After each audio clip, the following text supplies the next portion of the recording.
We all could use a timeout this weekend. Here's ours from Steve Hartman. We begin today with an alarming new milestone. As the misery spreads, Spreading quickly. most of us are relieved to be watching the worst of it from the safety of our sofas. Deadly record. 47-year-old Bevin Strickland of High Point, North Carolina, was one of those comfortably on the couch. But some switch flipped in you. Yeah, it was kind of a switch. That's funny that you say that because I was like, wait a minute, why am I sitting here? Bevin, a nurse, had just contracted a serious case of empathy. I could imagine the nurses being so exhausted, so stressed out. If I can just go and relieve a shift for them. Totally crazy right now. That was a month ago. And today, Bevin is working at Mount Sinai, Queens, the epicenter of the outbreak in New York City.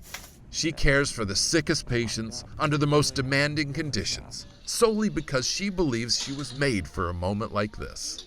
I'm not afraid. I'm not easily shaken by things. I was in a bank robbery. I was held at gunpoint. I was tied up for 15 minutes.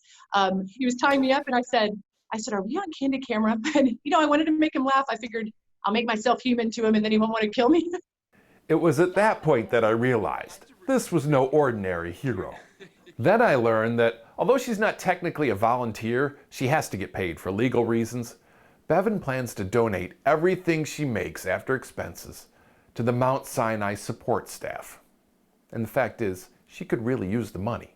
She has student loans, and she's a single mom with twin 16-year-old boys back home. Cheers, man. Did she ask you if she could do this, or did she tell you she was doing it? She says multiple times, even after saying yes. She's like, are you sure you want me to? And Why did you say yes?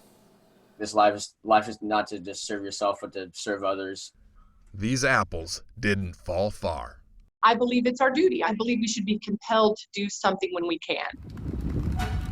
There's a switch that goes off in some people during perilous times.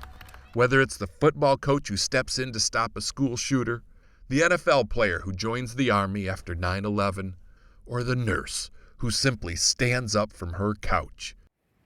There will always be those who run toward disaster when everyone else is fleeing. Somebody's got to help. What if we all said we couldn't handle it and we couldn't do it? What if everybody said that? It certainly wouldn't be America.